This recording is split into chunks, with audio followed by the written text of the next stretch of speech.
Well, hello! Good morning, everybody. My name is Jacob, and you are watching Better First Impressions. Today, I will be showing you how to make this beautiful summertime wreath. We're going to decorate it with these gorgeous red, white, and blue flowers so that it will look just like the American flag when it's hanging on your door this July 4th. So if you would like a list of supplies, materials, and tools that you will need for this project, there will be a link in the description below. So why don't you prepare a workspace and let's get started building this wreath together. Cut! Alright, how's it going? Alright, now before we get started making our wreath, we've got a couple decisions to make, and this is the fun part. This is where you get to be creative. You can either follow along with me and make the same wreath that I'm going to make today, or you can get creative, come up with your own design,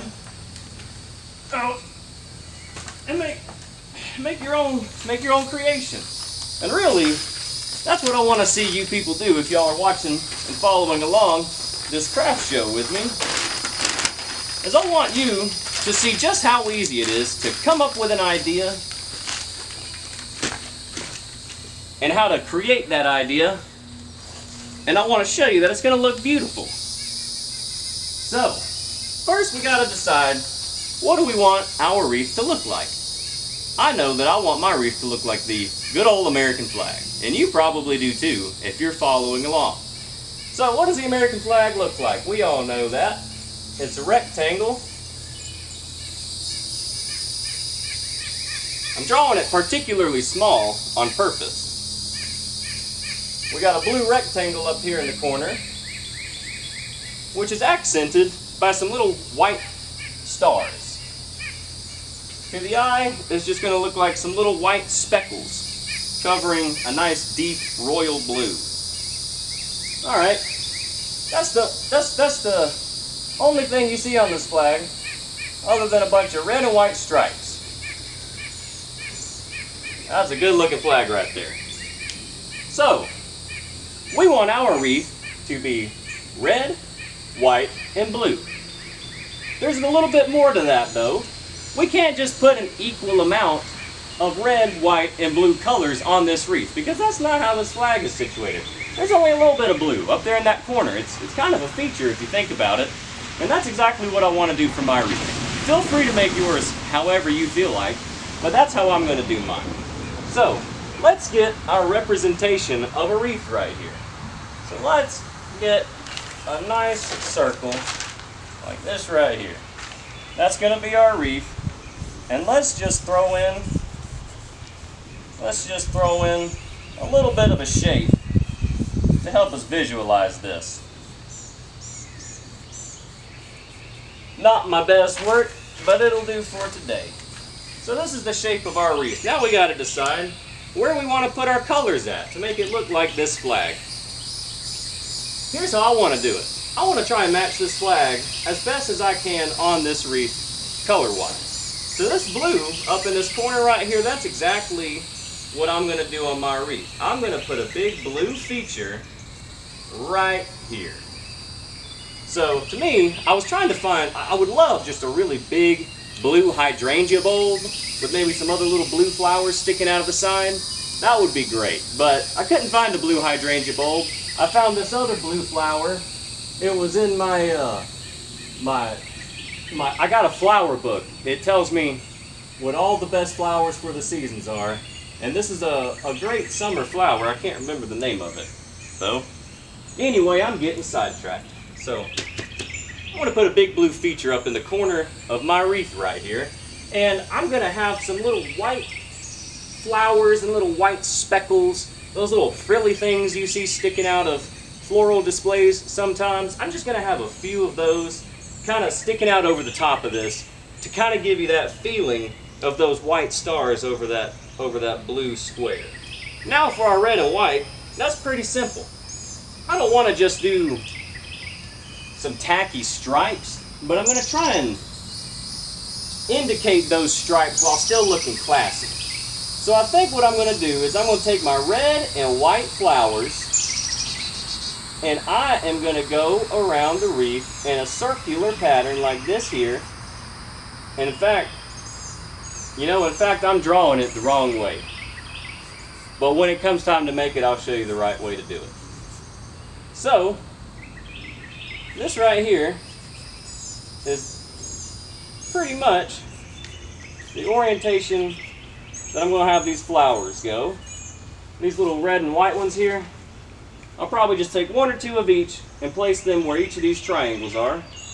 And I'm going to alternate doing red and white all the way around.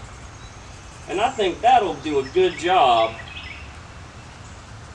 I think that'll do a real good job of portraying the American flag in a natural way that still looks like a natural display of real flowers while still being beautiful. Now, we got our red, white, and blue. There's more than that to a wreath. So what else have we got to add? Well, we got to add a bunch of greenery. There's a bunch of leaves involved with the production of flowers, typically. So we gotta have some greenery to really go underneath that, because here's a little bit of color theory for you. These are our highlights. This is what we want our eye to be drawn to. This is the big shebang. So in order to draw the eye towards all of these bright highlights, these bright whites, these bright reds, these nice blues, we need really dark colors underneath that, because if we fill the colors underneath these tones with a bunch of other bright colors, bright greens, bright yellows, it's going to distract from the purpose of the wreath, which is red, white, and blue. So I've chosen a lot of dark colored foliage. Accurate foliage too for summertime. So I've got a lot of ivy here. I believe this is a representation of some English ivy. It's a nice understory foliage, a nice deep green, deep bluish green. Next to that, you're going to have some ferns as well. Those are going to be nice and dark. And you want to think about textures too. You don't want to have a bunch of leaves that are all the same shape and the same size. You know, I have ivy, a fern, and some eucalyptus here. The eucalyptus is just a touch brighter than the other two, because you don't want to just muddy the whole background up with nothing but dark colors. You got to take into account bringing a little bit of life to those shadows. So, now that we know that we want dark green. This is not a very dark green marker. But now we know that we're going to have dark green underneath all of our bright colors. So this is the fun part. I mean, sit down with a piece of paper and just draw a couple ideas. You can see here that's not pretty, but it's now I know the plan. Now I know what I'm going to make and how it's going to look. So you can also just wing it. That's a lot of fun too. I'm a big proponent of sitting down with a bunch of stuff and just making something. You know, it'll usually come out pretty beautiful, unless there's just a real bad accident. But anyhow, that's the design process. This is what I'm going to have my wreath look like. You can feel free to copy this or come up with your own design. Now that we know what it's going to look like, we're going to have some tools to make this wreath. Some tools and some supplies. These are some Expo markers that I have here. Not the best to use on paper. I got a whole bunch of tools here. It seems like my friends Dave and Logan have arrived. These guys are going to be my cameramen. I'll be right back.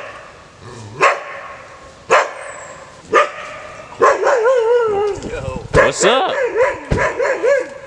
What y'all up to? Just chilling out, bro. Alright, so now that we know what our wreath is going to look like, we're going to have a few tools in order to make that wreath happen. So really, the most important tool you're going to need is a pair of wire cutters. You don't need much to make this thing, but I'd say that these are pretty essential. These flowers here, they got some metal wire in the stems. So you can get a pair from your local craft store. Those will be fine. Or if you want a pair like this, a nice pair of heavy-duty, fencing wire cutters, you can get these from a friend named Kyle, who will give you his old pair when you ask to borrow some. if you don't have a friend named Kyle, I'll tell you what, if you wake up early on the morning that you go to get these flowers on a Friday or Saturday, you could probably find a pair of these for about $5 at a yard sale. After that, we're going to need a way to get these flowers to stay stuck in that wreath. So I'm going to use a hot glue gun. You could probably get by with really just sticking these suckers in there, but it's probably not going to last much longer than a season or two. With some wind and rain, shutting the door a few times, taking the wreath off, storing it, yeah, your florals are probably going to end up falling off of that thing. So I would recommend affixing your florals to the wreath with an adhesive. I'm going to use a glue gun.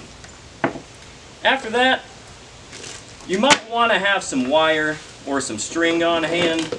I've got these green zip ties. Green is good so that it won't stand out and look ugly. Or you can use some floral wire from the craft store, or you can just use regular old thin wire. I use this wire here for making snares and building radio antennas, but it'll also work just fine for making a wreath. That's really about all you need. I've got some other goodies here. I've got a clamp. Clamps are pretty useful. You never know when you might want one. My mom gave me that clamp for Christmas last year. I've got some burlap in case you want to make a nice little bow. Some scissors, regular scissors for cutting things that are not wire. And that's really about it. You don't need those other things. I'd say if you're going to make this, a pair of wire cutters, hot glue gun, maybe some wire. That's all you really need. Now let's get started. Alright, now that we have our tools, now we need our actual florals and things to make the actual wreath with. So, let's start with the wreath itself. This right here is what I'll be using today. It's an 18-inch wreath from Hobby Lobby, about $5 or $6. Not very expensive. They make these in all different shapes and sizes. Feel free to get whatever your heart desires. However, if you don't feel like getting a wreath from the craft store, you can make your own. This is a wreath made of wild muscadine vines. Took about 30 minutes. The only tool I had to make it with was a pocket knife. I'll show you how to harvest your own wild muscadine vines and turn them into a wreath here soon. Yeah. Alright, so now that we have our design and we know what tools we're going to need, we got to get some florals, we got to get some flowers, and we got to get some greenery to decorate our wreath with. So before you go to the craft store, think a little bit about what season it is. What kind of wreath are you making? I want to make a summertime wreath, so I have this wonderful book here. It's Bulbs for All Seasons. I got this book for $2.92 at a Goodwill, so go to your local Goodwill, you could probably find something similar. So now that you got your book, go online, you can find that information for free. Now that you've got that, go to your local craft store, open up your book like I did, and pick out a bunch of summer flowers. Chances are that craft store is going to have summer flowers in there anyway if it's summertime. So let's start with our greenery. We spoke earlier about how we want to use a darker shade of green for our greenery so that our nice red, white, and blue colors really stand out. So we're going to go with 3 different types of greenery. You want to have different textures and you want to have different leaves in there to make it feel natural and like a real scene. So I would say go with 2 options at least for your greenery. I'm going to go with 2 dark green options, and my third is a little bit light green and it has a little bit of more life to it. So I'm going with English ivy. Lots of this growing in summertime, killing all of the trees around us. You've got these beautiful summertime ferns. These are popping up in every creek bottom in the Piedmont right now. And these are not from our area, but these eucalyptus leaves, those are going to look real nice in contrast with these broad, deep ivy and fern leaves. Now on to our florals. We want red and white flowers for our main colors. We're going to have a lot of these flowers on the wreath, so we want a flower that's fairly small. I'm going to go with tiger lilies predominantly for my colors because they are just beautiful and they almost look like a little flag waving in the wind already. Now, similar to our greenery, to bring a little bit of interest to the scene, something to change up the textures a little bit.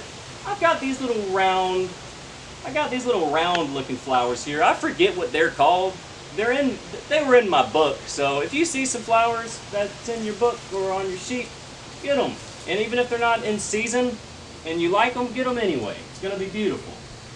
Let's move on to our blue flowers now. I got a few different things going on with this blue because I really want to highlight that nice blue corner. So, similar to what I said about our color theory, the first thing I'm going to put down is this dark shade of blue. That's really going to make these lighter shades pop, and it's going to make your eye go straight to it. Now, for our centerpiece, really the big bulb that's going to be the main attraction of this wreath, I wanted a big hydrangea bulb. Couldn't find one at the store, so I got whatever this one is. Let's see if it says it on here. This is flower number 2493120. Alright, next up I got these little guys. Honestly, I don't know what any of these are, but they're pretty. So I got two light shades of blue flowers. These are smaller accent flowers that are going to go right behind the main bulb. And then these little white flowers here, these are going to be our stars. These are going to stick right out of the blue. You're going to see through them into the blue. And these are going to give just a nice little white frilly accent for our stars. Now let's get started. Okay, so let's get started making our wreath. First I'm going to lay out all the tools that we will probably use today. Like we discussed earlier, I've got my pair of wire cutters. I'm going to use this spool of floral wire that I got from the craft store. It has a little snip built into it. Quite handy. I'm going to get my hot glue gun. We're going to have to plug it in and let it begin heating up. It'll probably take a few minutes. You should probably plug the glue gun in as you're getting all of your other supplies ready, such as I'm about to do here. And just get her plugged into your extension cable. And now we're going to load this sucker up with this glue stick here. Alright.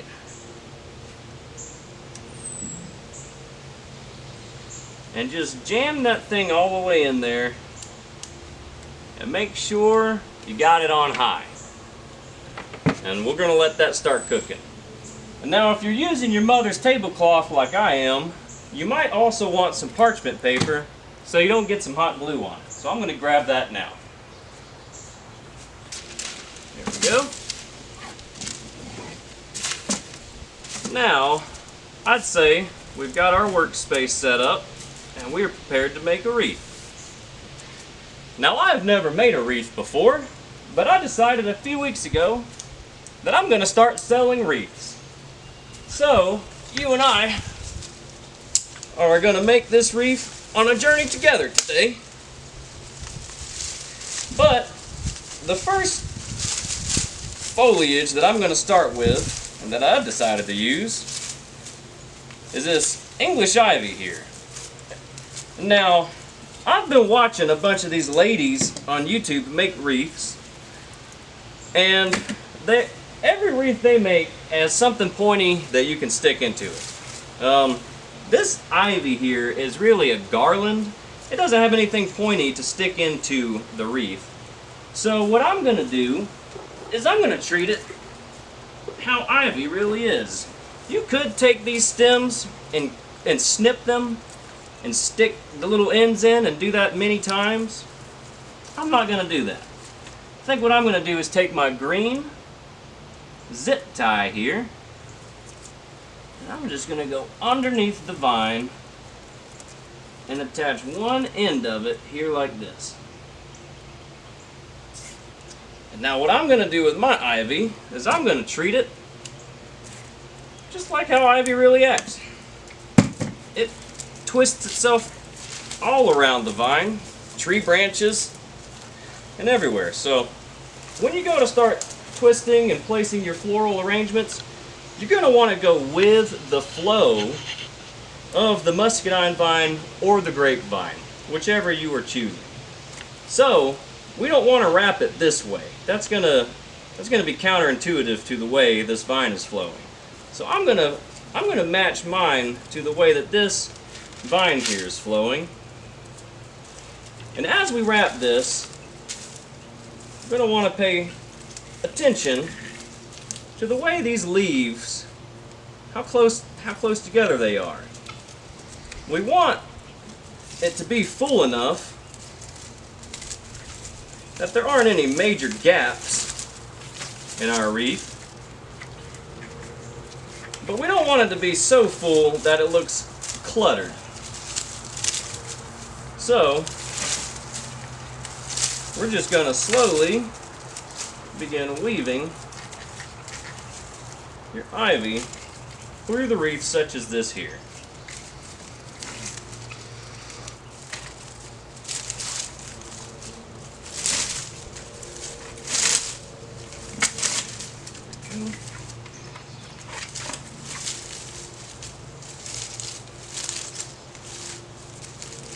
And so the back side of our wreath is going to have some ivy on it too, but that's okay. A lot of wreaths you see being made, they don't have anything on the back side for a good reason. You don't see the back side of the wreath. But if you put back stuff on the back side of the wreath anyway, look at here. You see how the leaves just kind of wrap around under the vines like this, and it gives a little bit more depth to the wreath. When you look through the vines, you might catch a hint of that green behind it to really show that it looks natural. So we're just going to continue doing this, and it's going to take a little while to get this strung through because it's so long.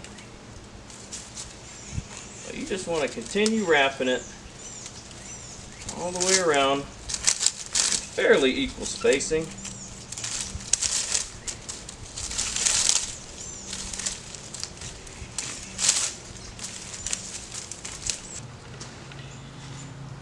I want to play a very obvious and blatant German spy. Yeah, dude. You get to learn your secrets about crafting. Yeah, dude.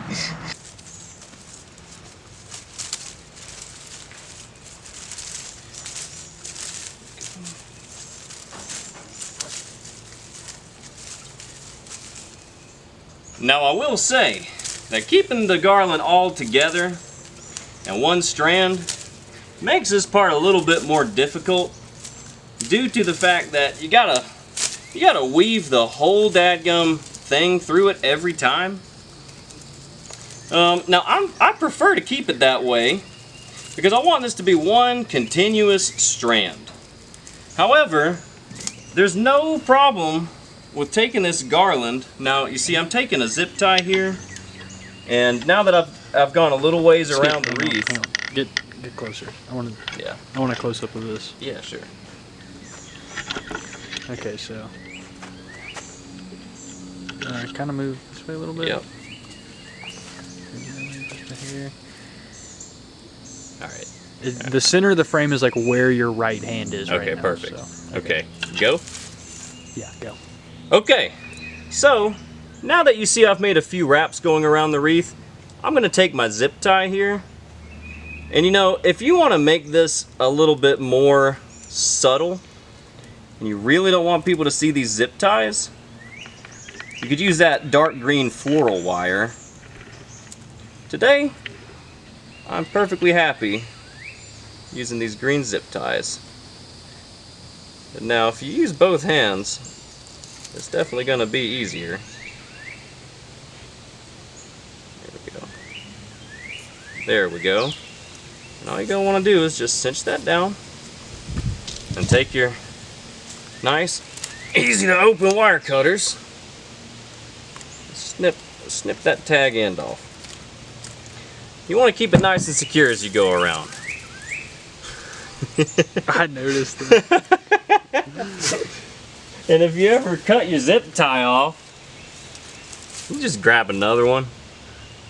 It ain't no problem. You just stick another one right through there, like that. And what we're gonna do is stick that tail end through that square end and pull it until you hear it go zip. and that means it's tight. Now you take them wire cutters again, and don't clip the whole zip tie this time. And now we'll continue to go. Continue to wrap.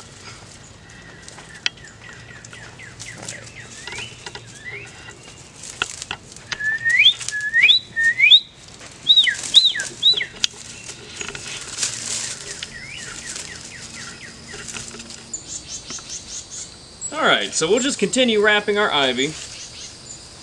We've got a few friends with us, a few visitors. These are some tufted titmice coming to visit the bird feeder. Tufted titmice typically sound like a camera shutter. The sound they're doing now, they'll go wah, wah, wah. Or they'll have a call that sounds like Peter, Peter, Peter. It goes like this.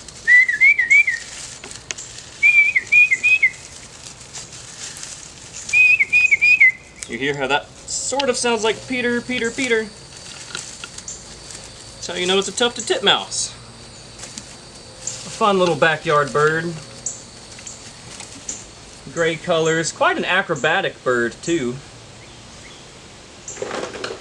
If you ever watch them jumping from limb to limb, they do these fun little jumps and leaps and hops. Quite a fun bird to watch in the backyard. Here in our backyard we also have cardinals, we have nuthatches, we have house wrens. Occasionally we'll see a vireo.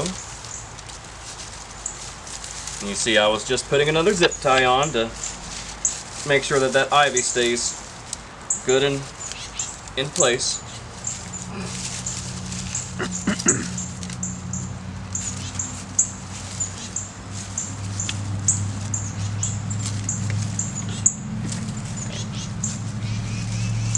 A wonderful little tip here given to me by my good cameraman is to ball up your ivy.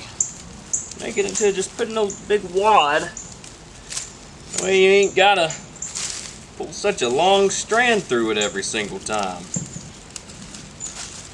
Like I'm doing now, because it's come unwadded. Just get that around your hand. And you see we're just about to meet up with our first rung. So before we get there, let's take a look at it and see what we think. I see a spot that looks bad. Can you spot it? It's right here. You see these leaves are turning down. There's big gaps in between my strands, and in general it looks fairly ugly. So in order to fix that, we're just gonna go in here and grab these vines and give them a good twist and pull them down and bunch them up a little bit closer together. We might have to do another wrap to get to where we currently are on the wreath. But we want to make sure that it looks nice and full. So now you see, let's take another look at it. That already looks better. See, now the leaves are facing out, they're facing the viewer. And they're clumped a little bit closer together to look a little more natural. So we're going to do that all the way back around. Don't want to get too carried away with your florals.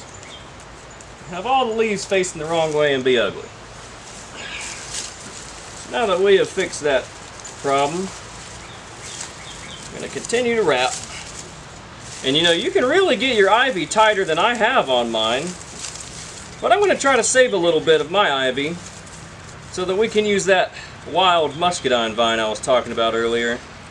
And maybe make one that's got a slightly different look, slightly different theme. Maybe a cascading wreath of sorts.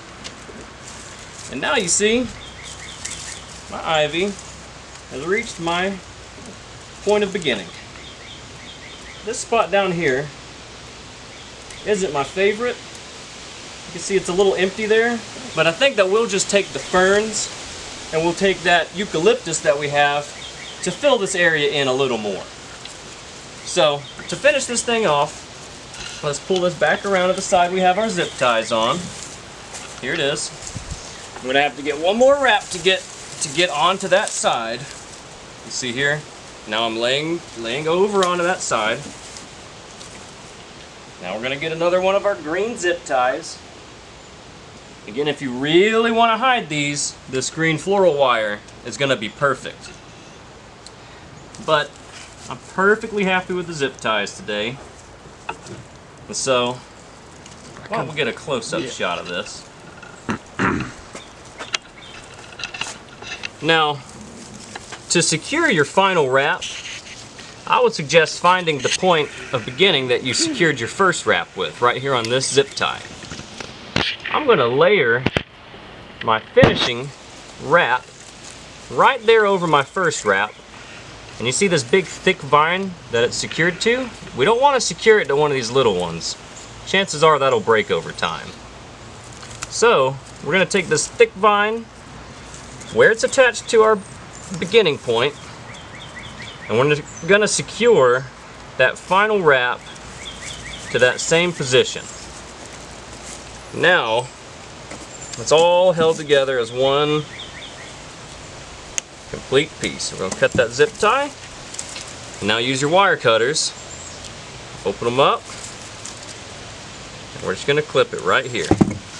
Now you've got a little bit of greenery left, and we can save that for another project. Always save your scraps for other projects. And so now we've established the back of our wreath. It's back here where the zip ties are. So let's turn it to the front. I love it. It looks great. Okay, so now that we are on to actually placing our stems and our foliage, they come in little bunches like these. I would recommend about 2 for each piece that you want, and that's probably going to give you a little bit left over. You could probably get by with 1 bunch each if you're trying to save some money, but you might not be able to fill out that wreath as full as you might want it to be. So when you're doing this, all you're going to do is pull off each of these little individual ones. You don't just go sticking this bunch all over the place like this. You're going to have to go in here and pick out the pieces you want. So, just like that, we're going to clip one of our ferns. Now to attach these ferns, you take your hot glue gun and you simply put a little bead of glue on the end and wrap it around so that little tail doesn't get everywhere. And now, just like we did this, you're going to want to follow the flow of this wreath. So you see all this wreath is flowing this way in a counterclockwise manner.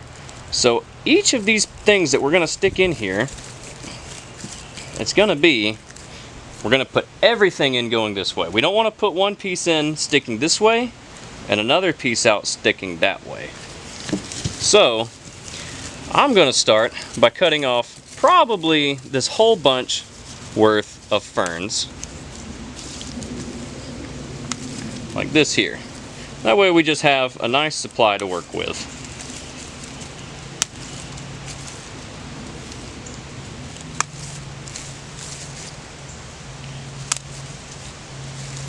The reason that we are putting them in this order, the order is intentional as well.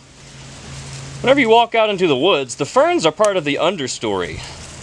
If you're looking at these plants from above or from a distance or a bird's eye view, these ferns and this ivy is probably going to be beneath all of the other plants.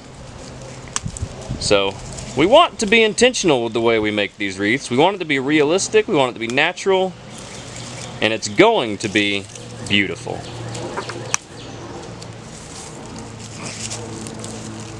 And if you got a nice pair of fencing pliers like these, just open them up all the way. And I'm going to save some time and just cut a whole bunch at once. And this is where those craft store cutters might fail. Let's remove our stickers here. And when you're done, just throw it on the ground. We'll clean it all up later. We're probably going to make more of a mess before we finish. Anyhow. So let's gather all of our fern prawns. And we're going to set those right over here to the side so we can get to work. Now just like I stuck that one in there, we're going to take each of these and alternate whether or not the leaves go to the outside or the inside of the wreath. You want to create a sort of pattern, but you do not have to stick by that pattern by any rhyme or reason. If you want every one of these to face the outside, by all means, put yours so that they all face on the outside of the wreath.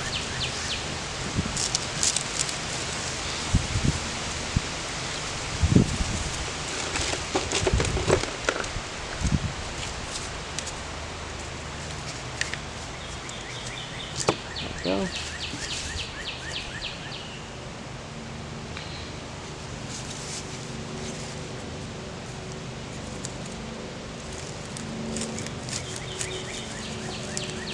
And now as you're placing these, be mindful of the way they face.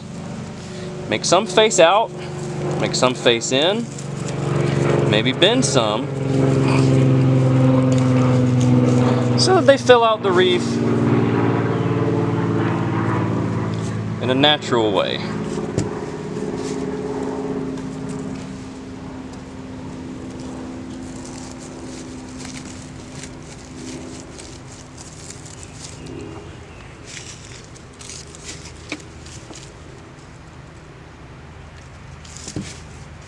Now we don't want to go overboard with these.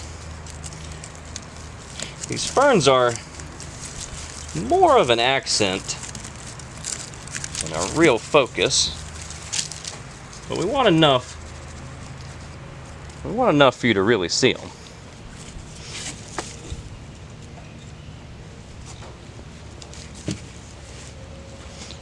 Similarly to how we are facing some of these fern prawns towards the inside of the wreath, be mindful of where you place the stems on the wreath.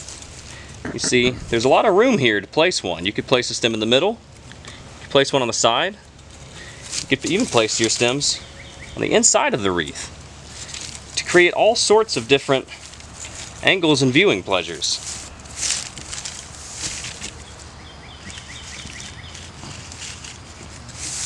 I'm going to continue rotating my wreath this way.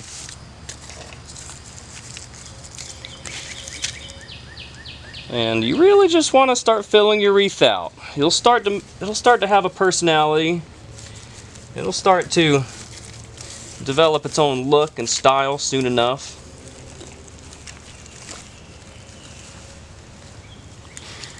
And if you end up not liking them, it's no big deal. You have a pair of wire cutters. If you don't like what you put on your wreath, it's really easy. Take it off. So remember, we're not going to stress out about making this wreath perfect.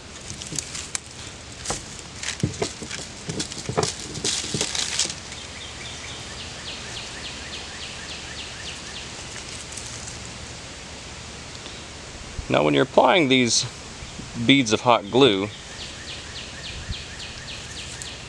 those little strands of glue will tend to get everywhere. So try not to get it all over your wreath.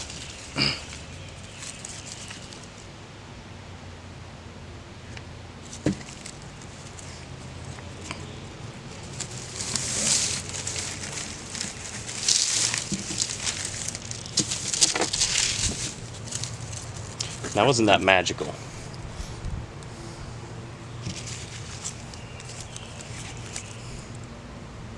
If you start to see some areas that look a little barren, go back to them,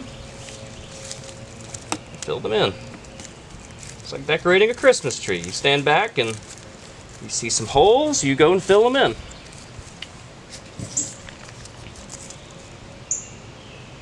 It's just like decorating a Christmas tree.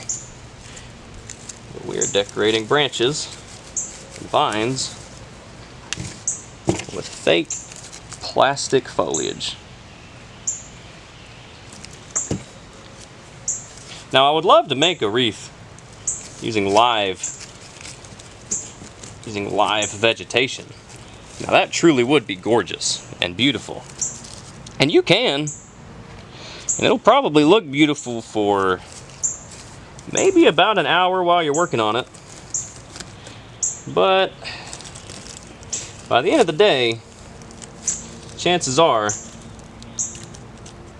that wreath is going to look like this.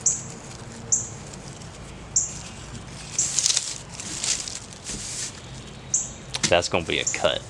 Insert edit here. Alright, so let's take a look at this. Alright, so now that we've got our ferns placed, we have to let's make sure we like it before we continue.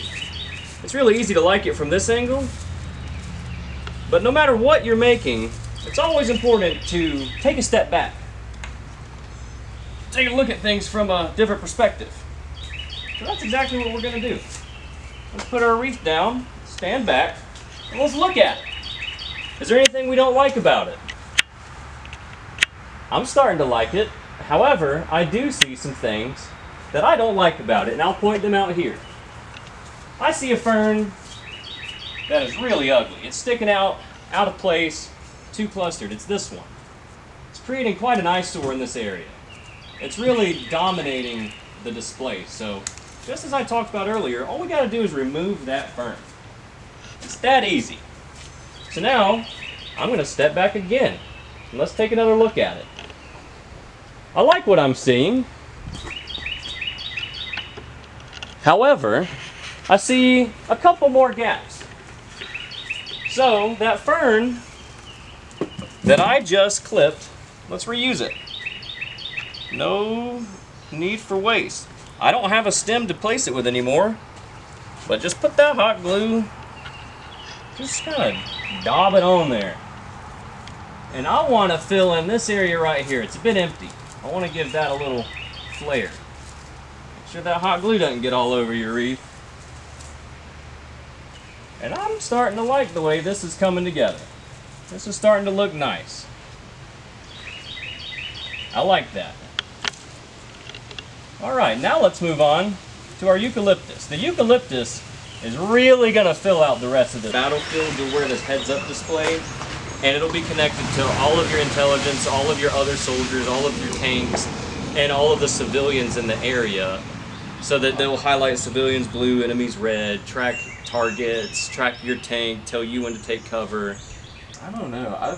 From what I understood, it was like if you say something critical of the government, they will like lump you into a list with everybody else. Oh, that could be it too. I might be thinking of the Empress system. Anyway. Alright, let me know when you're set up. I'm already recording. Oh, you are? Yeah. We're rolling? Mm-hmm. Okay, hold on. Audio record, boom, go. Alright, we're good? Mm-hmm. Alright, so now we're going to move on to our eucalyptus leaves. This is going to fill out and finish our green foliage layer. So take your wire snips. We're probably going to use, I got 4 bunches of these because they're a bit smaller than the other foliage I had. I'm going to start by using 2. There they are. Alright. And if you would like a set of plans to follow along with to make this exact wreath, you can go and download those plans by clicking on the link in the description below. I'll have a list of all the florals you'll need with the exact amount used in the creation of this wreath. So now that we've got 2 bunches of eucalyptus leaves cut, we're going to do the same thing we did with the ferns. And you know, you could even take, if you have a longer stem like this, don't be afraid to take this long stem, and even just take this long stem and cut it in half. Get a few individual bunches, get a few bigger clumps. You want variety. You want variety in your foliage as you're placing these on your wreath. So once again, I'm going to go around placing these. And I'm going to be mindful with these to place a few on the edge of the wreath, the sides of the wreath, instead of just this front face. Because this front face is going to soon be holding a lot of flowers. And I want to save a lot of room for those flowers. Not to mention we don't have a lot of foliage giving life and character to the edge and sides of the wreath right now, other than these ferns. And the ferns are sticking out, and sticking out a little bit right now, looking a little bit obnoxious. So these eucalyptus leaves are gonna come in here and be friends with these ferns and help to fill out the border. And you see I'm alternating between right and left, and I'm not putting too many to start with. It's always easier to add more than it is to take them away.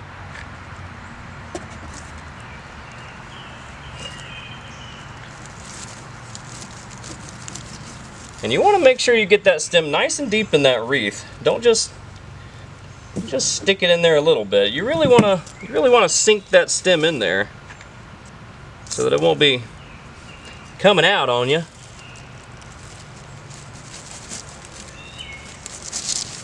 Just like this. It's really starting to come together with this eucalyptus. You can see what I'm talking about now, how things looked a little dull and lifeless with these darker shades of green that this ivy and this fern gave the wreath, but these little bitty dainty leaves of the eucalyptus and that slightly lighter shade of green getting into the yellow tones, these whitish cream tones too, that really gives that greenery the bit of life, the bit of texture, the bit of character that it needed. And feel free to swap out any of these plants with plants of your own liking. My recommendation is only to be mindful of the textures and the colors that you're choosing. Don't choose everything. Don't choose a bunch of the same color, same shapes, same patterns. You want variety. Always want variety in what you're making. So now I've made it once around the wreath. I might go around the wreath twice with this eucalyptus, and I think I will. I really like the way it's starting to fill in the vines and these ferns. So I think I'm going to take these other two bunches. Maybe I'll start with one for now. I think I might just add one more bunch to this wreath, and I'll save the other bunch for that smaller muscadine wreath that we're going to make. We're not going to need as many for that one. And you see, these good fencing wire cutters here, they just make it all the way through. They make it all the way through these suckers, no problem. No problemo.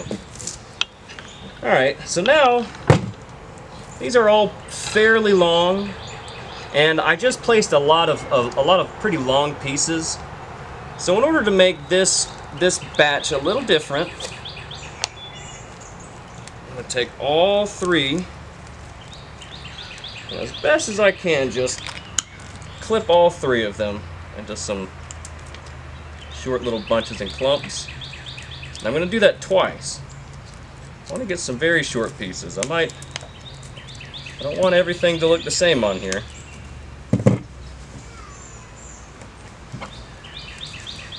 So, let's go around one more time, and let's just fill in anywhere that we think could use a little more texture, a little more life. And in fact, I think I'm going to focus on sticking some of these on the interior of the wreath, like I spoke about earlier. I've got some nice leaves going on the outside, but the inside is still lacking. Just space them out. Be intentional with your placement, but also just move wherever your spirit leads you. Don't stress out over getting everything perfectly aligned and perfectly balanced. Nothing in nature grows that way anyway. Okay. I'm going to rotate it. I've been working in that area for a moment. Let's get a new area. I see some more empty parts right over here. And you see these little bitty pieces, that's just enough. That's what that needed. It didn't need a whole clump. It's those little spots, it's these little details. They're gonna make all the difference. Now here is a big one. I think I'll leave it large, but I think it could go right here. There's no eucalyptus in this area. Again, you're just stepping back and looking at the wreath. You're trying to balance the placement of everything. Maybe I'll even leave that one a bit long. Let that one really hang out and be whimsical.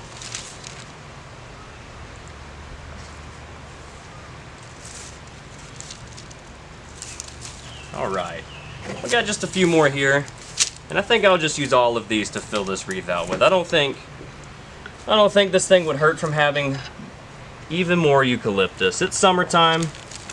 This greenery needs to be nice, lush, and vibrant.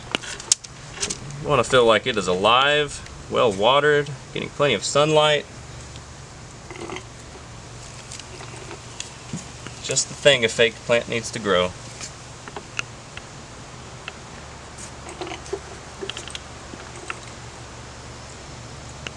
I'll tell you what, this is just lovely.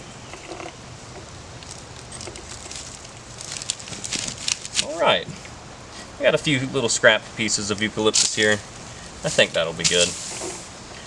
Now once more before we move on to our flowers, let's step back and look at it, make sure we're happy with our greenery. Once again, it might be tedious, but we want it to look just gorgeous.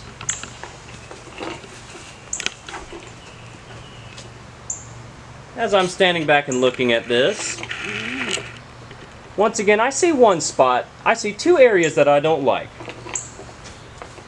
And I think that they'll balance each other out if I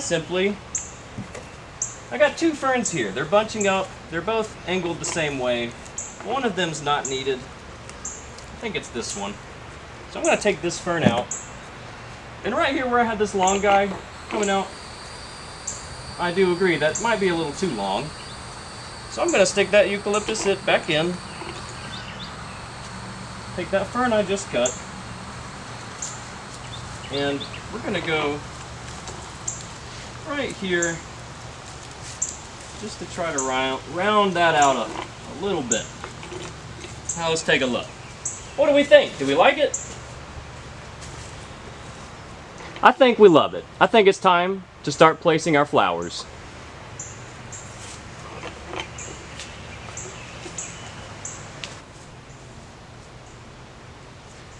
Okay, so now that we have our greenery finished, this looks lovely. That looks like a Georgia forest floor if I've ever seen one. Now it's time for us to start placing colors on our wreaths. So, I think that we're going to start with our red and our white. There's a reason for that. We don't want to jump straight into our blue, because remember, the blue is our highlight. That's going to be our centerpiece. We want that right here as a nice little bouquet. That can sit on top of the red and white if it needs to. So, I'm going to start by using these tiger lilies, and I'm going to occasionally throw in one of these, I can't remember what they're called. I think they're Girardiforatoriums, or something that sounds similar to that. I'm going to use some of those and some of these tiger lilies to start placing our red and white stripes. After that, we're going to place our blue flowers as a nice centerpiece, a nice highlight right there. All right, let's get to placing these.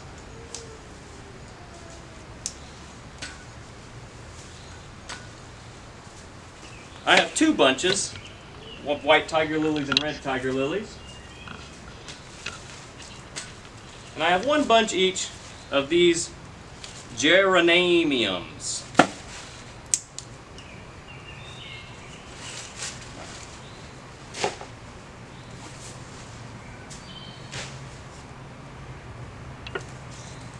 And now, as my lovely helpers get some B-roll footage, I might continue to narrate what I'm doing for the audio recording,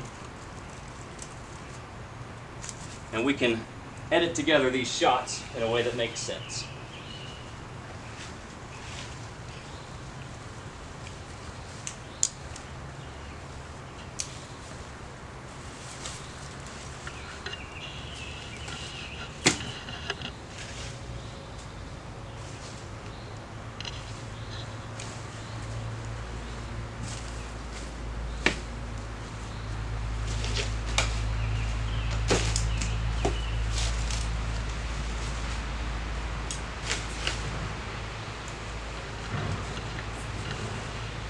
So I'm going to begin simply with one bunch of white tiger lilies and one bunch of red tiger lilies. And like we did with the other flowers, we're going to start by clipping these. However, we want to keep some of these nice long leaves attached to them, and they attach right down here. So if you go cutting the stem right here, you're going to have a long, dangly looking flower. It's going to be a little bit ugly, and that's fine. If you want to, you really could clip these way up high and just place little bitty ones around the wreath, and we might do some of that with some of these blooms. But I'm going to clip them all the way down here for now, and if we want short ones, we can decide that later. We don't want to cut them too early and not be able to use the leaves later on.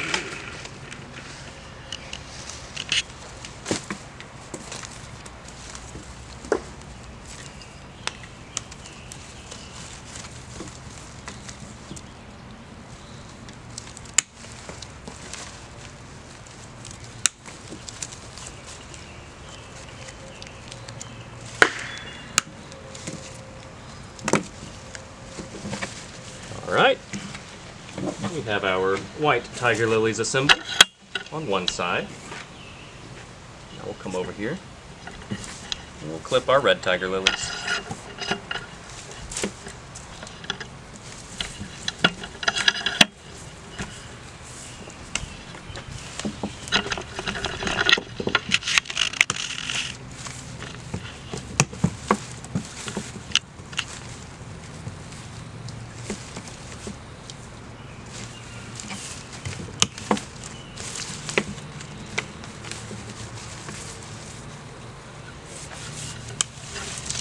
Now while you're working, it can be a good idea to listen to music while you work, just to put you in the right mood, the right headspace to make working fun. Or if you're a bit of an intellectual, one of my favorite things to do is to turn on a good podcast or an audiobook. One of the best ways to read is to read while you work.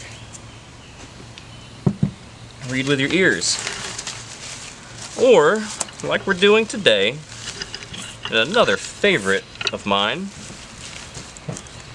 is to listen to the bird song. Sometimes the songs that the birds decide to sing, well, that's just what your heart needs to hear. Alright. Forget everything I said about these long stems. I'm going to cut mine real short and just stick them in there.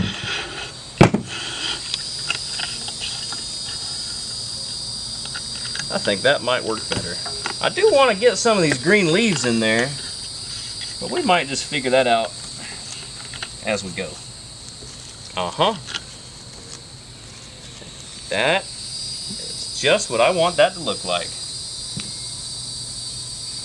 Now that is an unnatural looking flower, if I have ever seen one. That is a candelabra. So I'm going to snip this side off because I don't like that. I'm going to use it as an individual. Now remember, we're going to be alternating these red and white flowers. So really I should be placing a white one next, but That'll be okay. I've already cut these red ones. You can place them where you think they should go. And up, see there? That didn't make it into the wreath very well. So, booyah! Now she's in there. Looking great. I'm gonna take this little red flower. And now I might have a frilly red here. So maybe I'll come over. You know, I'm getting ahead of myself. Don't get ahead of yourself. Let's move back to our whites.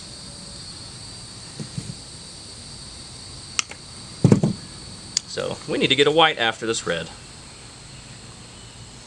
So let's get our whites, hot glue, wrap it around, find that stem, and jam it in there. We want this to be alternating red and white for that good old United States of American pride. Now we're going to take this leaf, and we're just going to have that coming up right behind that tiger lily, and that's how we will showcase our leaves. Now we're going to need another white.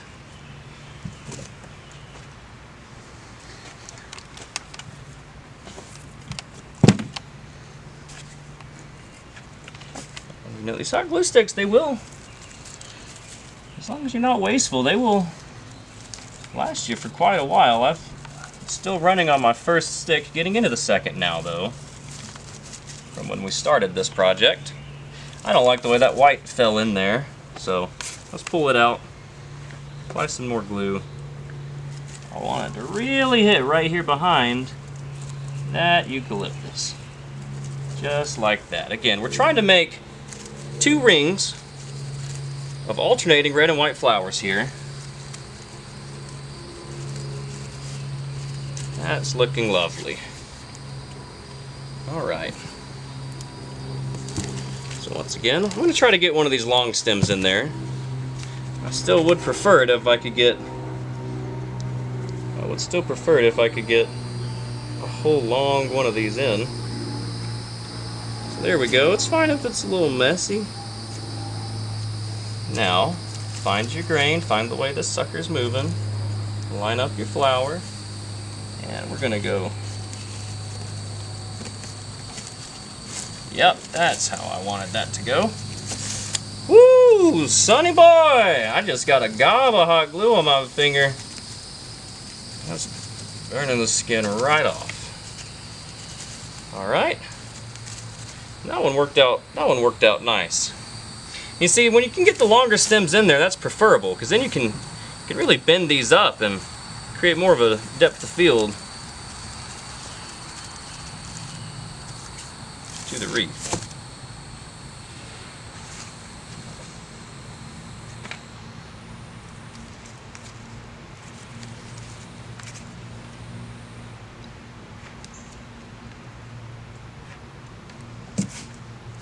If you want that to be in frame, you gotta be like all the way. It don't matter. Just get. No, this is a really good shot. Yeah, of you working on it. So. Yeah, no, I don't care what's. You just get some good B-roll shots. I'm pretty much just gonna run through these flowers now.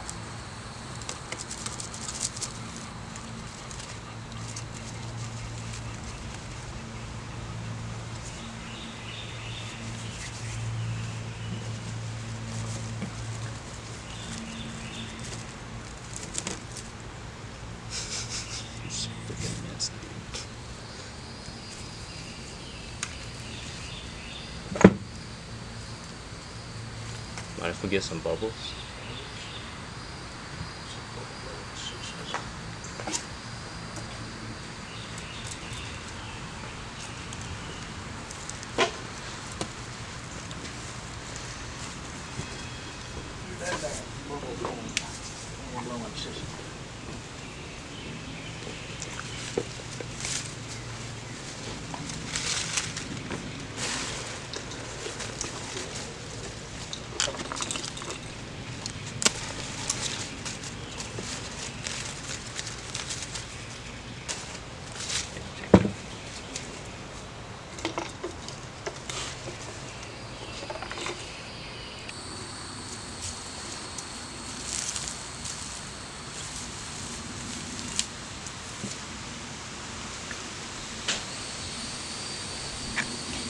Okay, and we are just about to finish up our first little ring of red and white. I know it's kind of hard to decipher the fact that it is one ring at the moment, but it is one ring worth of flowers on the interior of the wreath. We're going to do the same thing, the same grouping of flowers, going around the outside and middle of the wreath.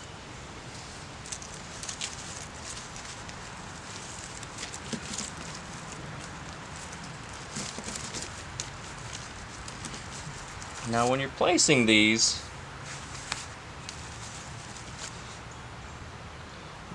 be careful not to burn yourself with the hot glue. I'm going to have a few blisters after today. See my hands here. But you really want the faces of these flowers to be pointing out towards the viewer. You don't want them to see this ugly underside, like what's happening here on this one, so you got to make some adjustments. Getting a little bit of glue on our leaves too, but that's not the end of the world. And in fact, the best thing to do is to just let that glue dry. If you get glue on your other leaves, on your other foliage, and it ends up looking like a mess, because currently I got a little bit of a mess going on over here. The best thing to do is to just let that dry, and then you can peel it off at a later date.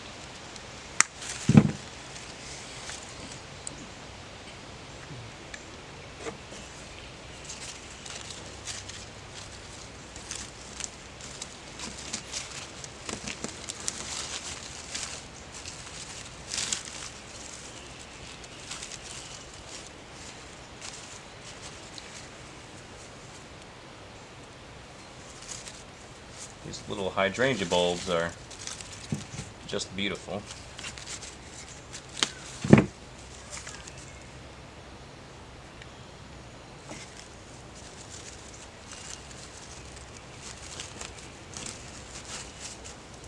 There we go.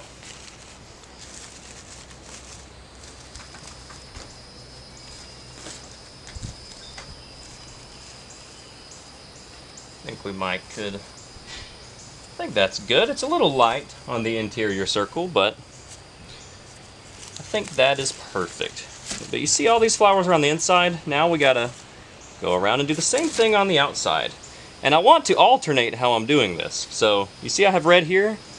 As I'm going around the outside and doing it, I want to place this flower not exactly parallel with this one. I want to scoot it up.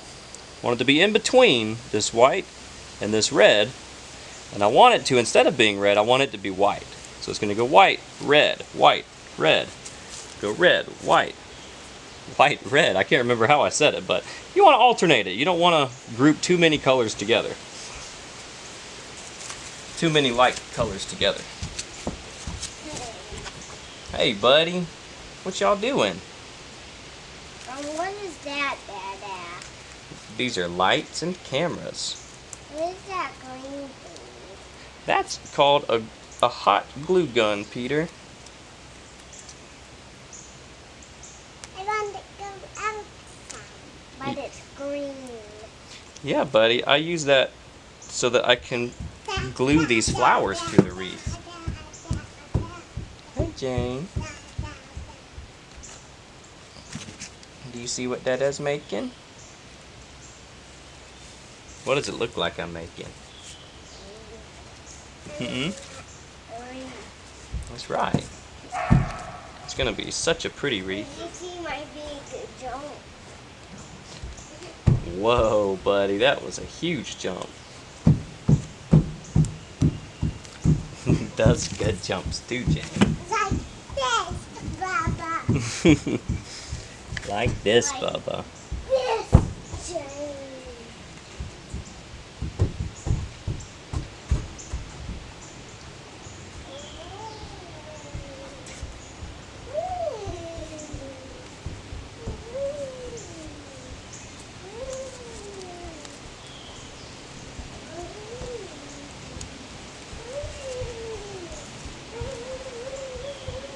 go.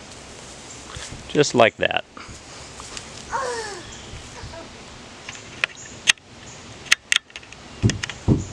You have to do all the other clean parts, Dada.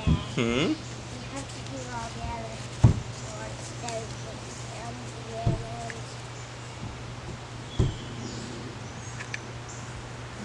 Do all the clean parts?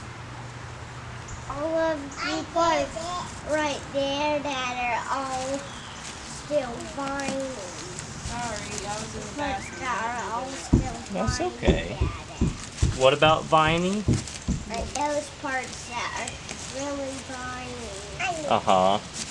With those parts with flowers. Yeah, I have vines and flowers and all kinds of pretty foliage on here.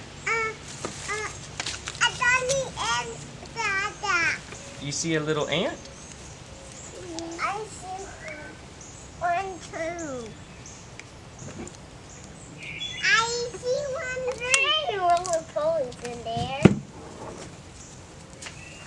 I said, if there are any roller ponies in there. There probably are some roly-polies.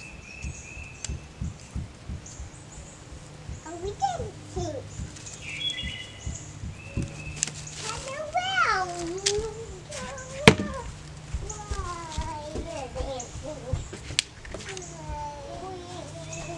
I'm a helicopter. Whoa! Dada, I'm a helicopter. You're a helicopter. Yes.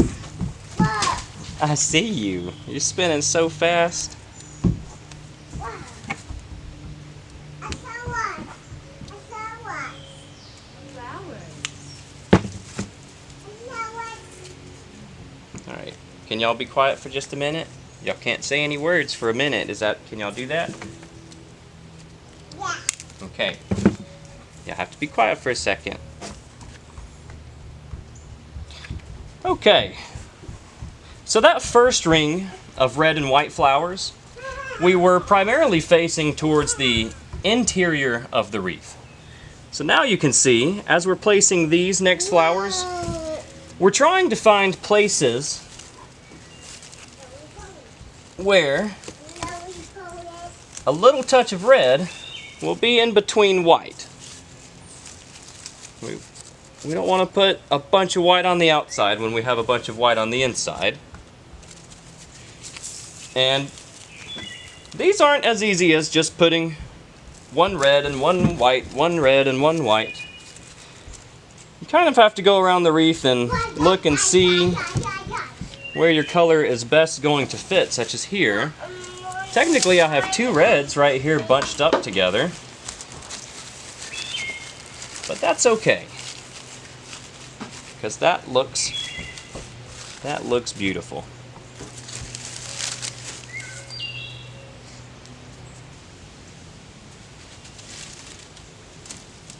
Okay, so now you see we have finished the interior circle of our red and white flowers. They're pretty evenly balanced with white, red, white, red.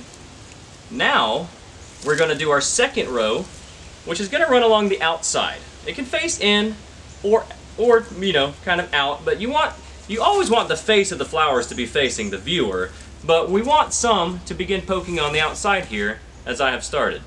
So now we're going to go around the edge and do the same thing, placing alternating white and red flowers. And we want the white to line up with the red and the red to line up with the white to give some nice balancing contrast to the whole display. And so we will begin doing that now. I've already gotten one of them placed here. So now we'll just get our white flowers and we'll continue to go around the edge and fill out the outside of this wreath.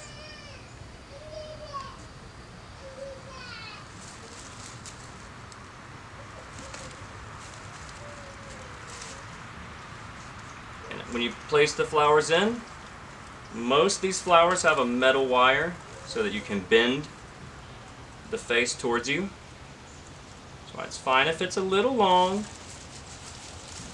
It's not quite the way you want it when you first place it in the wreath with your hot glue. You can always adjust it later.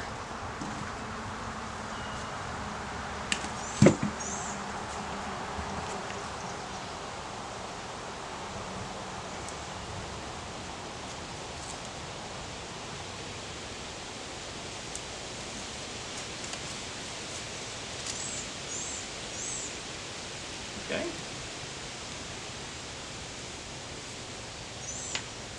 And the outside of the wreath is a little bit less rhyme or reason than the inside. You'll see when you go to start placing them, your colors aren't always going to line up perfectly due to the fact that you need a few more flowers on the outside to really fill it out. So, I'm going to place another red one right here to balance out all this white. Just like that. And once you amass enough of these cut-offs, these leaves like this, from the unused plants, never throw this stuff away. That could be the greenery for a whole new wreath. So, let's clean up our workspace. Always good to keep a clean workspace. Let's go ahead and put these leaves that we don't want away. And I think that we're going to end up using all of these flowers, so I'll go ahead and finish cutting them from the bunch, like so. And I can already foresee that we're going to need a few more tiger lilies as well to finish up the outside of this wreath.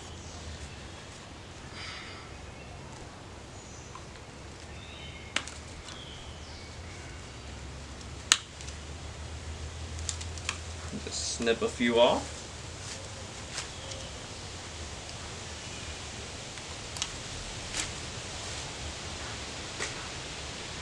And a few more red. Make sure we have plenty of material to work with.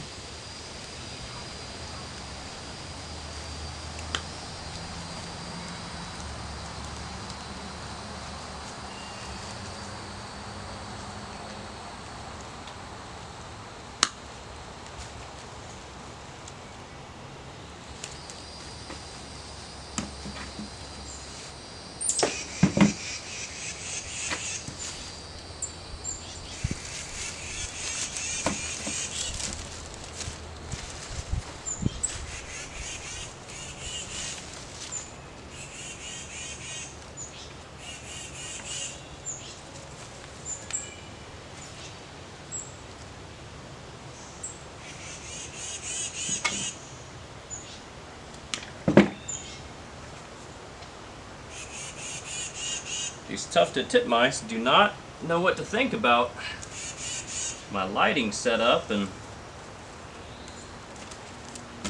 us being out here making wreaths underneath their bird feeder.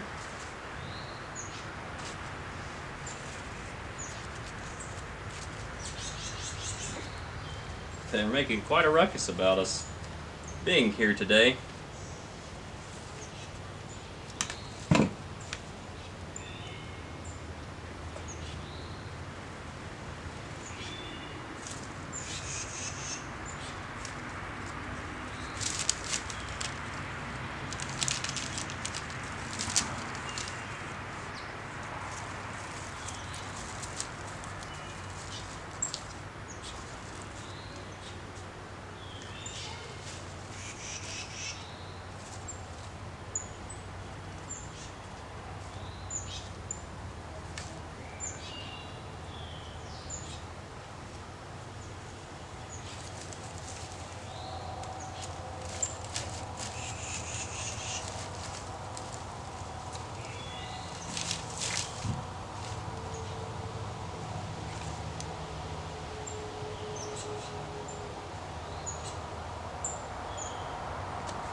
Seem to have gotten ahead of myself on this one.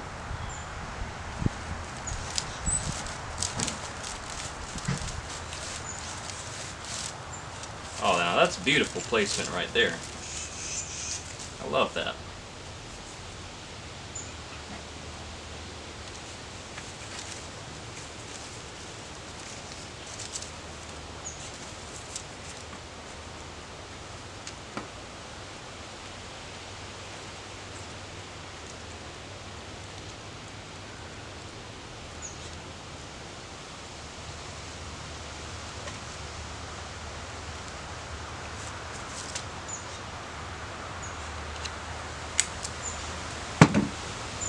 Don't be afraid of dropping stuff on the ground.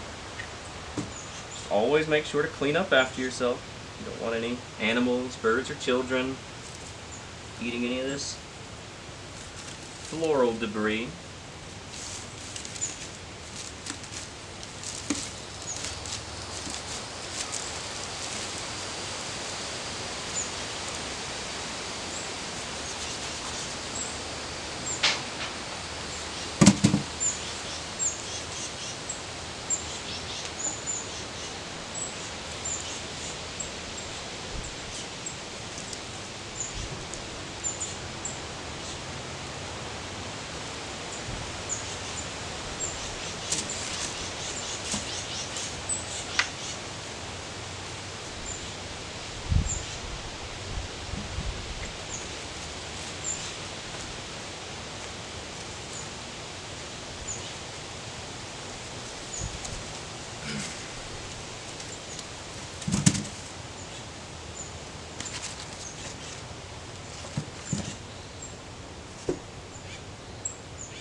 Really starting to come together and fill out now that we have this outside ring of red, white, and blue, red and white flowers coming along.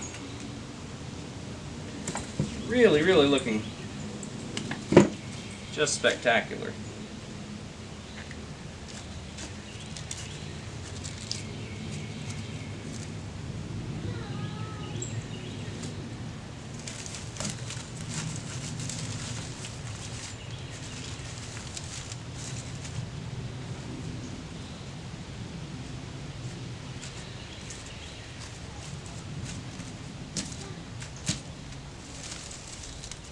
Okay, so we have made it one full way around the wreath, placing flowers on the outside. However, I can go ahead and tell you right now, there's going to be a few issues with it. We're going to take a few flowers off. We might add a few flowers to fill in the rest of the area. Okay, now let's stand back and take a look at our wreath and see what we think. It's really coming along now that we have got our red and white flowers in here. Looking a lot like good old America. I can see a few problems with it. Let's stand back and see what we need to fix.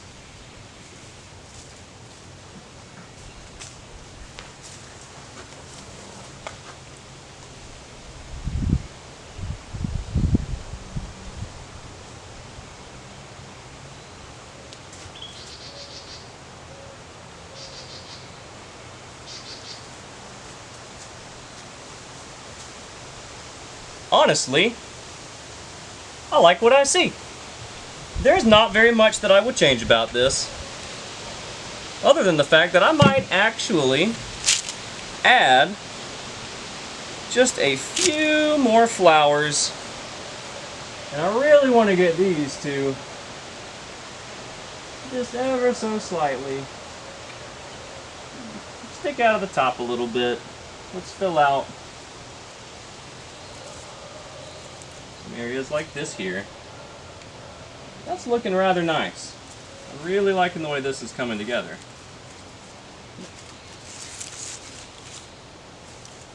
I think this will work. Now I do see a spot that's a little bit empty. And that spot's right here. There's not much going on the outside. There's not a lot going on the inside.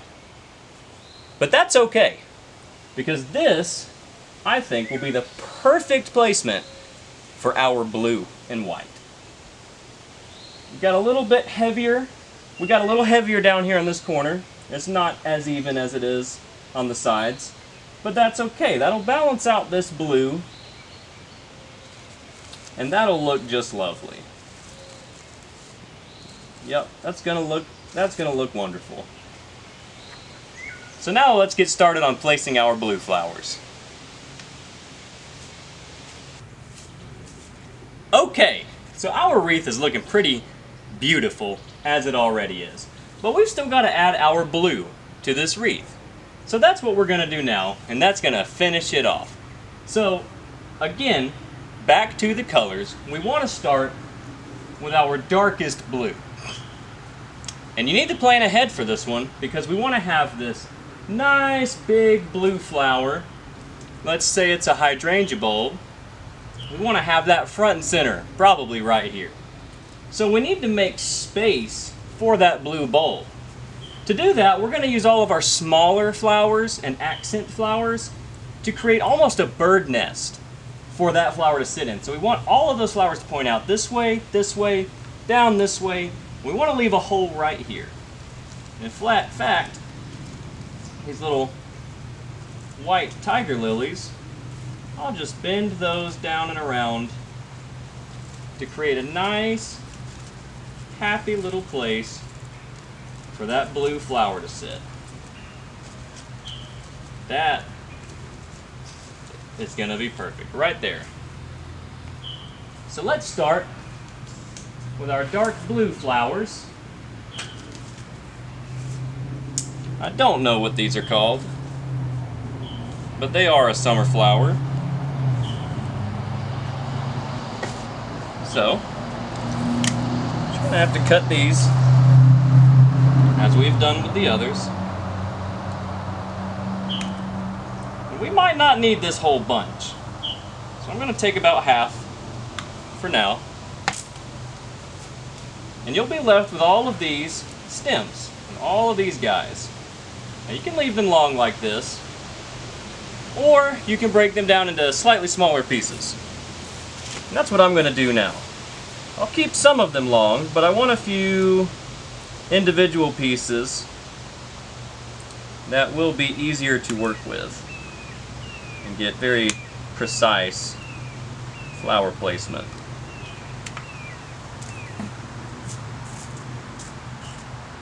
That way we can make it look just right.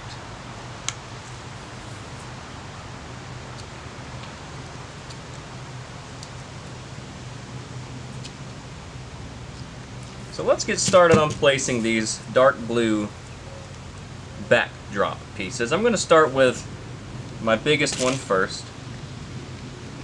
Go ahead and determine where we're going to have a lot of this blue coming out. And now remember, we're going to have a big blue spot here, so make sure you space these out wide enough that you're going to be able to see them. Just like this. Oh, that flower died.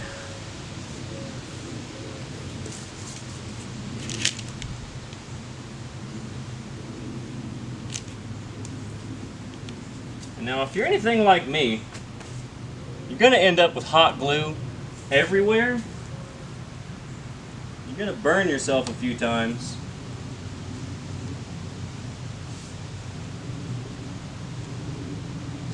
But nobody said making a wreath was easy.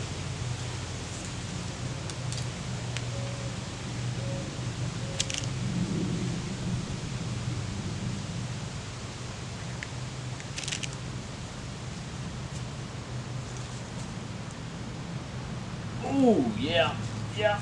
Ooh, golly. Yeah, I just stuck my finger just right into just a big old gob of hot glue, and it just stayed there with that one. That's all right. Even if it's got a little dirt on it, you ain't gonna see that dirt.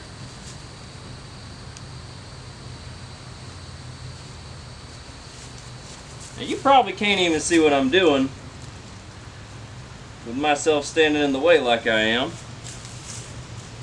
Now you see, we want to create quite a wide display with these flowers here. These dark blue ones. Those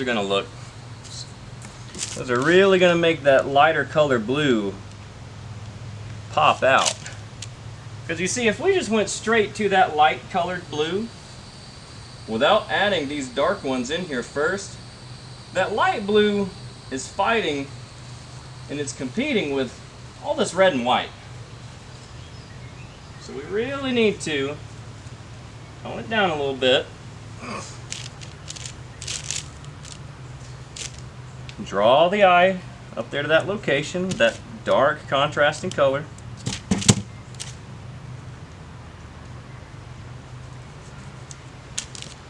And I cannot wait to put those little white flowers on top of this whole area. That's really going to make this, that's really going to tie this whole thing together. Now you see how I'm going out in just a radius. I'm almost placing these in a circle, avoiding the center here. I got a red flower here, but that's okay. I'm hoping that he can be friends with these blue flowers I'm putting in here. Yep.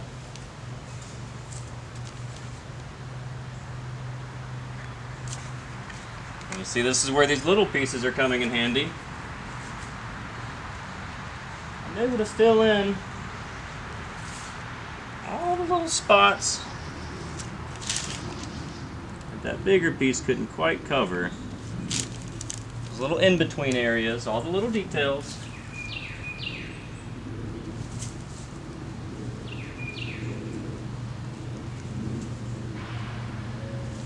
Now this is really coming together. I think I'm going to take one more of these big long pieces and I believe it needs to go right here. Yep, I got a bit of a gap. Woo! There it is again. You got to watch out for burning yourself with this hot glue gun, I'll tell you what. It's really easy to do that. And here's where you really do want that hot glue gun though. If you were just trying to stick these flowers in there without any adhesive, these would probably fall right out.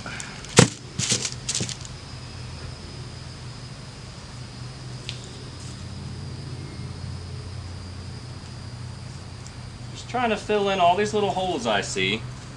I really want you to just see this dark blue color right here. I'm still seeing a bit more green than I wish.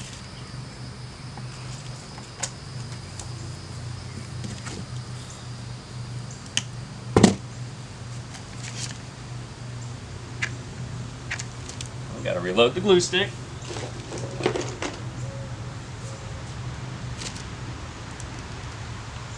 The glue gun with a new glue stick.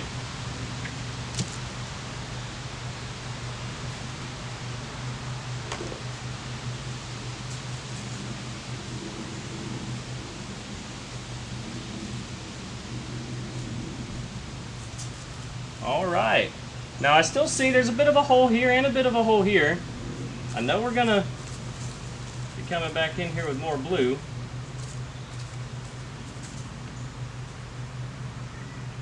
Yep, we need to fill in this gap and this gap here. I'm going to do that with just one of these little pieces. And I think two more pieces ought to do it for this dark blue.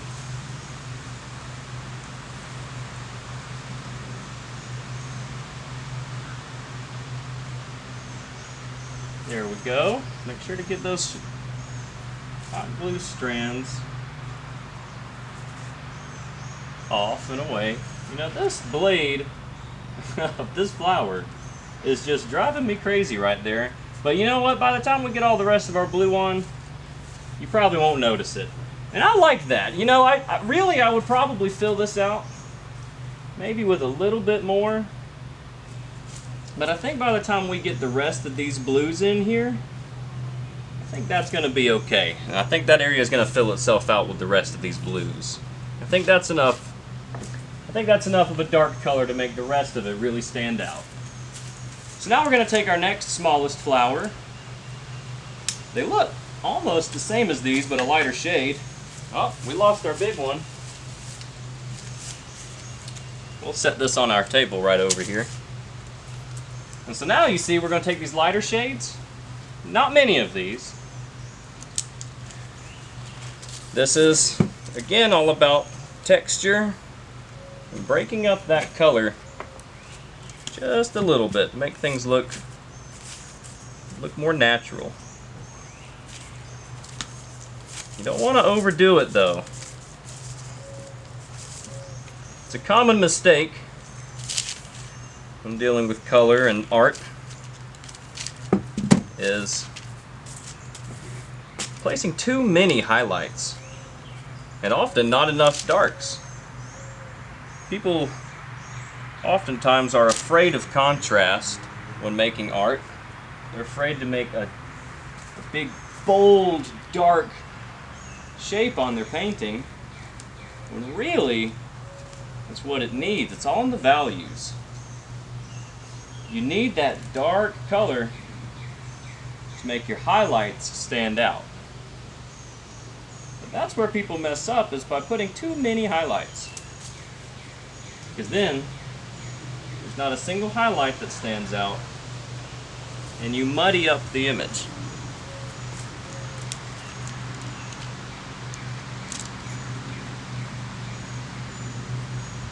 Oh.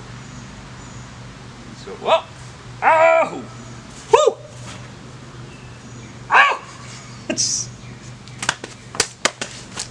Son of a gun! That stuff really does burn.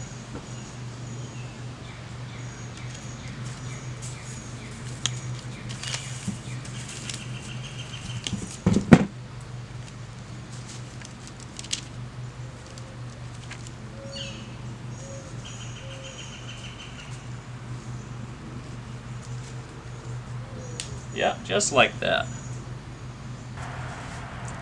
Now, unfortunately, my camera stopped recording as we were filling out this nice, beautiful blue area. However, you didn't miss a whole lot. So what we did was we went around putting the rest of these light blue accent flowers, just a few of them, around the dark blue like we were doing. Next, we took our flower buds, one of these. We just took two of those, and we stuck those right here out at the top. I want to try to actually hide these a little bit more behind the foliage. I want these to just ever so slightly peek through. And we placed our centerpiece, our big one. I know that was a big placement, but it's fairly obvious where it should go. We created a hole, a little bird's nest for it, using the dark blue flowers, the light blue accent flowers, and the two flower buds. And that left a perfect gap for us to cut this big bud nice and short and place it right here for the centerpiece. And now we are almost finished with our July 4th wreath. The final step is to add our little flowers, our stars, our fireworks, whatever you want these to be. For me, These little guys are going to represent the stars on that blue part of the American flag.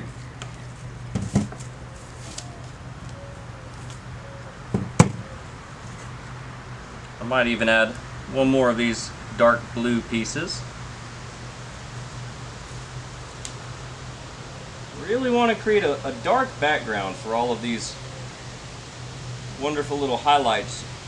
I just want to make them pop right out. I want to make these highlights jump out and say, hey, doesn't this remind you of the United States of America? So now we'll begin by placing our little stars, and we want these to really just kind of pop out. We want these to be above the rest of these little blue flowers. We want you to look through these tiny white flowers and into this blue backdrop. Now things are getting quite crowded up here. Once you get this many flowers in one placement, you really gotta make these flowers do what you want them to do. As long as you can get it inside of that grapevine or your muscadine vine with a daub of hot glue, you ought to be fine. Now that just looks amazing. Now we'll come in with another one of these whites. Let's try to get one on the opposite side of where we placed that one. That one's a bit deeper than I wanted, but that's okay. It's all about creating depth and texture. Even if you don't see that one much, it catches your eye from certain angles. And I'm seeing now, as I'm placing these, that I'm going to want a much longer stem for a couple of these, because like I said, I really want these to stick out. And in fact, this one that I have here is going to be perfect. You see, this one is actually going to lay flat and allow these flowers to stand straight up. Now you want to be a little more careful with your hot glue application than I am as well. Really getting a little gung-ho with my hot glue. But I think if we come in here and place this guy like this, you see, now we can take these wires and we can bend these flowers and really put them where we want them. Oh yes. That's how I wanted to see these flowers. I want to see them sticking right out. Just like this here. Might have to play around with these a little bit. Oh yeah, just like that. And this one, I'm going to bend it around here to this spot.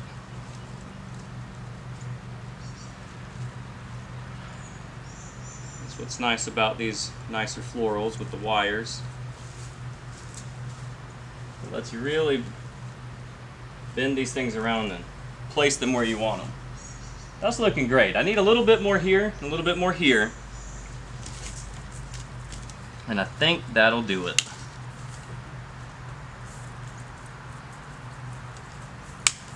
I'll just get 2 more pieces. Again, I want to save just a little bit for that smaller wreath that we're going to make.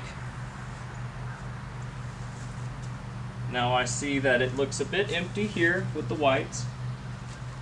I'm going to go straight in. And I might let those poke way on out. I think I will. That'll let me maybe bend them up here. Round this out a little bit. Now that's sticking a bit too far out for my taste. So, on that wire, there we go. Really get it in there. That's a bit better. You know, this guy up here, a little bit too long as well. So, I'm just going to do some crafty wire bending instead of cutting this piece to make it look the way I want. That's a bit better. Same goes for this one.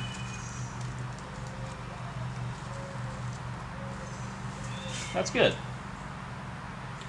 Now I think one more piece up here. It's a little unbalanced in that spot. It's all about balancing colors and values, textures, depth. It's all about finding the right balance. There's no rhyme or reason to it.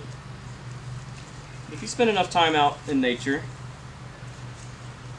your eyes will tell you what looks right and what looks wrong. Let me tell you what, that looks right to me. I think we're almost finished. Let's take a stand back and look at it.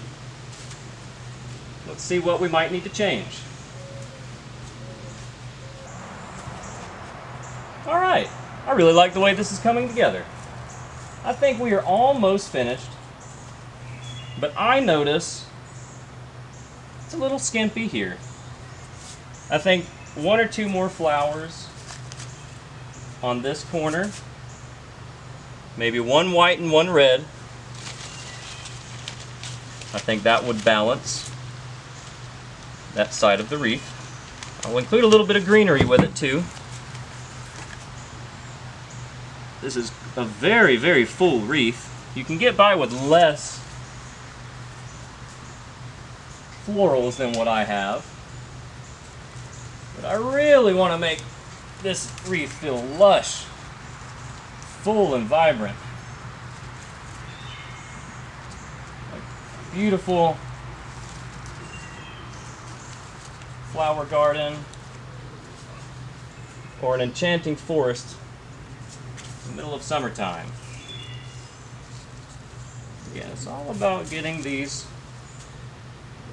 colors just the way you want them.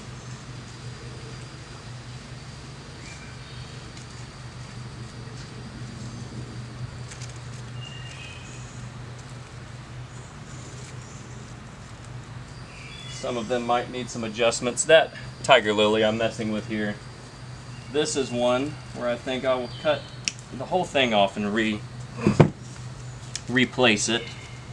This one's giving me a bit of a hassle. Don't quite like the placement of it. So, come in here. Ah, that's perfect. That's just what it needed. And now I think one more of these nice little round flowers. Ah, yeah. This is just, that's just what it'll need. Maybe right there.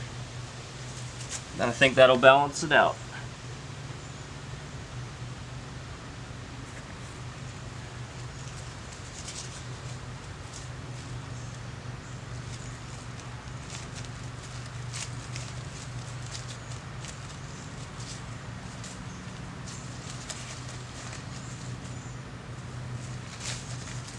Make sure your greenery is facing the right way.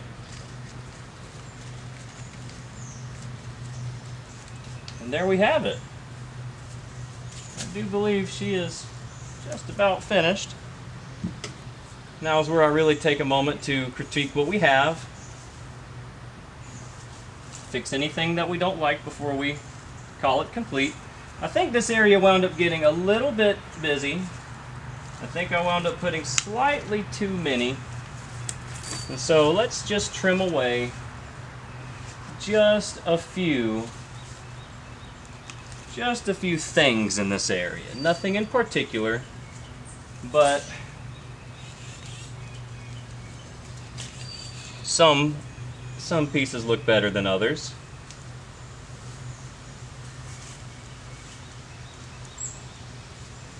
For instance, this up here is a little bit wilder than I wanted it. It's an easy fix. We'll just trim these long ones. It's like cutting hair. Now this leaf here I do like, but it's not really cooperating with where it needs to be.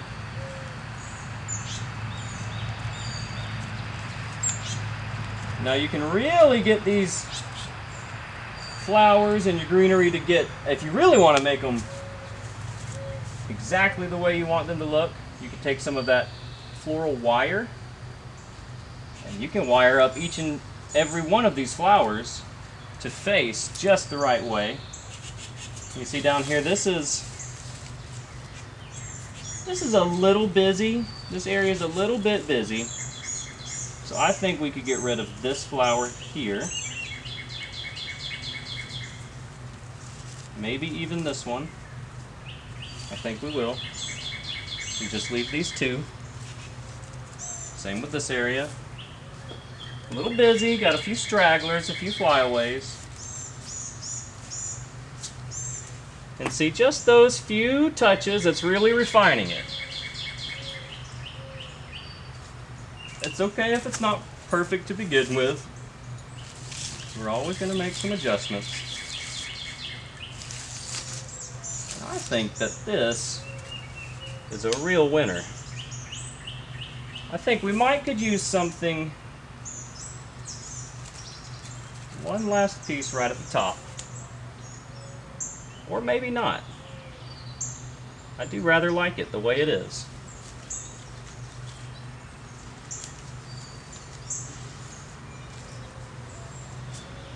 Although, I do think this could use, that might could use something right here. Maybe even a touch of that blue. Or we might just leave it. See what we think. What if we add red? I think that's our answer. I think one of these red flowers peeking out just above the top will be the final touch that this wreath needs.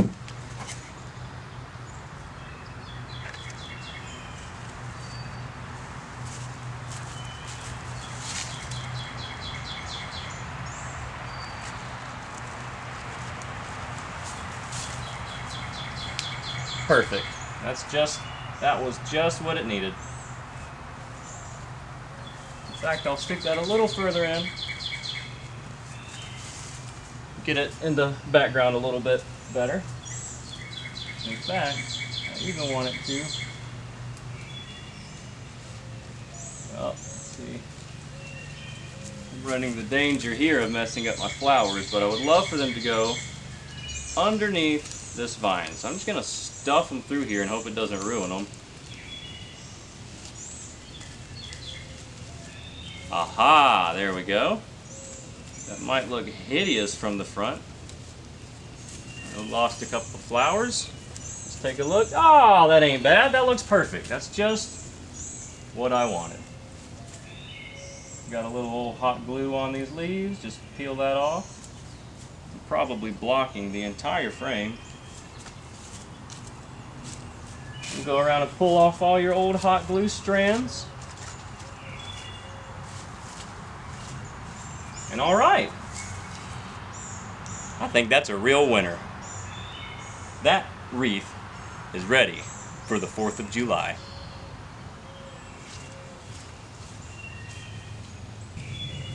Now for the final touch, I have a cute little surprise. These little blueberries and these little raspberries, blue and red. We don't want to go overboard with accents and fruits. Too many looks tacky. However, if you can find a fruit or a nice little addition, maybe a butterfly, adding just one fun piece to the wreath will really make the whole thing come together. There are some wonderful blueberries coming in for that blue. And we have a few raspberries here. And I think we might, let's trim these up. It's a bit too busy. Let's get rid of a couple leaves. I think if we balance this out with some raspberries down here, I think that will be the final touch. So I'm I'm just gonna trim a few more of these raspberry leaves. Always save these.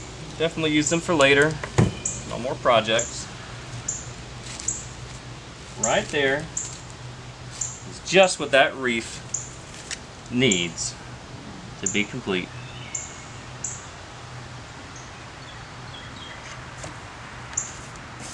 Now line up your placement.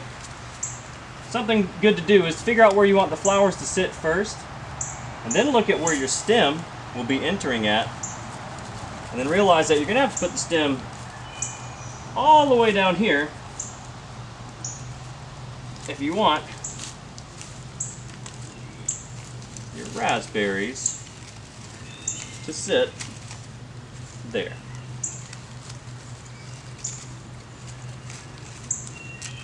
Now, might have to trim a couple of those. Once again, it's a little too full. Let's cut this cranberry, raspberry, whatever they are.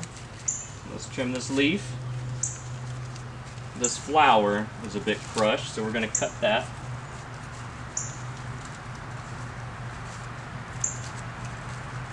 And I think maybe let's cut this flower. Yep, let's get rid of this white.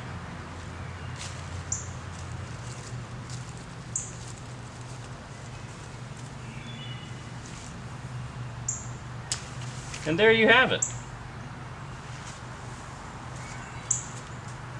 A beautiful July 4th wreath. And so there you have it. You and I have finished making our beautiful summertime July 4th wreath today. It didn't take too long, and it wasn't too hard.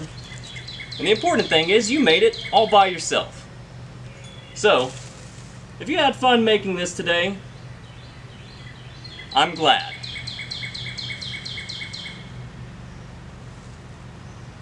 Thanks for watching. See you next time.